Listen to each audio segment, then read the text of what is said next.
Good morning, Goff and God. Listen, episode 47, I'm blown away. Thank you for all the likes, all the shares, keeping this going for me. This has been exciting, so I appreciate it very, very much. I want to talk to you this morning about preparation, and let me ask you a question. How many of you are waiting on God to do something in your life? Maybe you've been given the dream of a career change, or something that you've just waited to be doing. Maybe you want to start your own business, or maybe you have a goal of buying a house. Lots of different things, but it hasn't happened yet. And so I heard a sermon this week that really spoke to me, and you know, I hope that it might speak to you.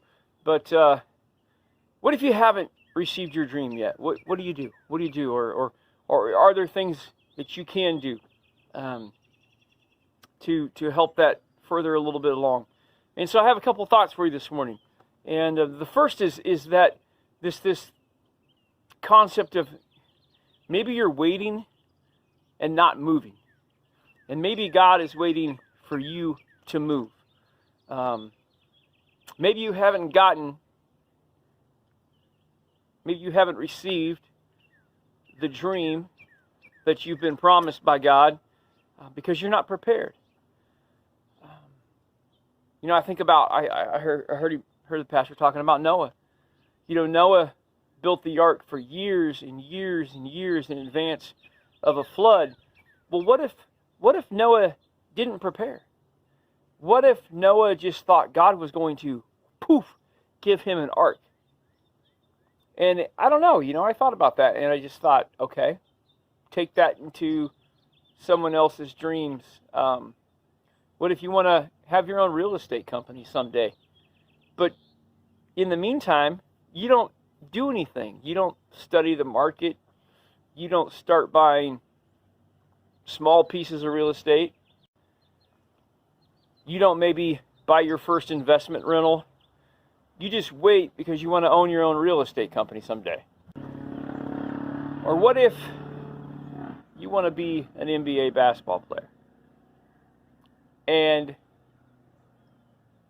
you don't put yourself in the environment. You don't put yourself around better players. You don't put yourself in bigger practice facilities, in bigger programs, so that if you ever got the call for the NBA, you didn't just show up and airball after airball after airball. I don't know. It really just kind of made me think that just because God's given you a dream, He could be protecting you by not giving it to you right away because you're not prepared. So that was the first concept of this sermon. The second one is, you know, maybe you're in a rut and you feel like you're not going anywhere, but something's in the works and you don't even know it. And the example they gave was David in the Bible. You know, David is ultimately famous for killing Goliath, right, with a slingshot. But did you know that, and you think about this and you look back, David killed a lion and a bear before he killed Goliath. And the day that he killed Goliath, he was just taking lunch down to some fellow soldiers, his brothers, and he had no intention.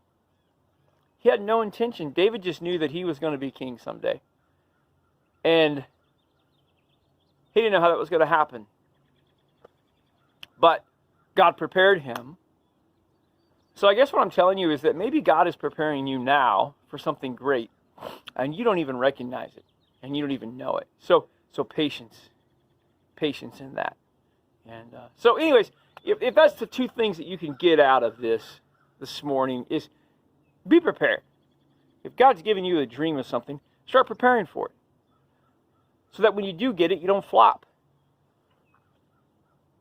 And if you feel like you're going nowhere, even though you're doing all this preparation, know that maybe God has a dream for you that He hasn't given you yet. He hasn't shown you the end result yet, but He's preparing you for that as it goes through there.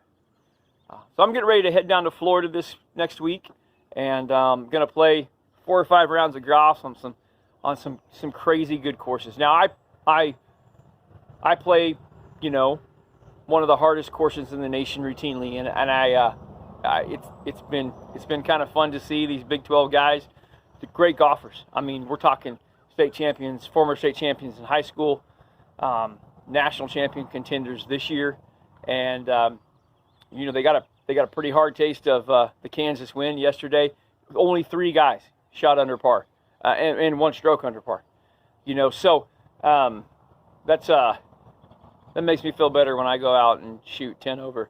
But anyways, you know, I have to prepare if you don't want to go down and completely embarrass yourself. You research the course that you're going to be playing, right? You look at the possible weather conditions, and I'm sure that they had heard about Kansas wind, you know, but you look at the typical weather conditions for that area. It's going to be hot and humid, or is it going to be cold and windy, and how does that affect your ball? And then you practice with the clubs that you're going to use the most for that day. You know, do you have a lot of, you know, your fairways narrow? Do you really have to keep your drive straight, or are you going to use more fairway woods? Do you have a lot of fairway bunkers, you know, right in that range where your target drives usually are? Do you have to adjust that? Are the greens super protected? You're going to be hitting out of the sand a lot, no matter where your shot skill level's at. You know, lots of different things that you have to prepare. You know, what kind of grass do they use on the greens? You know, can you use the same putting distances that you use on your home course? Lots of different things, and preparation in golf is extremely important as it goes through there. So I'm excited. You know, like I said, I get to play one of the best courses all the time, and I'm excited to go play some different types of grass and some beautiful courses. So I'll be posting pictures for you, and I'll be having fun down there in Florida for a few days. So that'll be good to get a little time away as it goes through there. But listen, anyways, please share these Golf and God. There's a lot of people who will not walk in the doors of a church because of stereotypes and the feeling of possible condemnation, and you know, so click that share button, and hopefully some of your friends will learn something from this. And but listen, if you're not moving, if you're not getting your dreams, the ones that God has given you, they haven't manifested yet, 2 things. Maybe you're waiting and not moving. Maybe you need to start preparing, so God's ready preparing you for that. And 2, maybe you just need a little more patience and know that He is preparing some things in your favor right now. So keep patient, but be diligent in working towards your dreams and being prepared and ready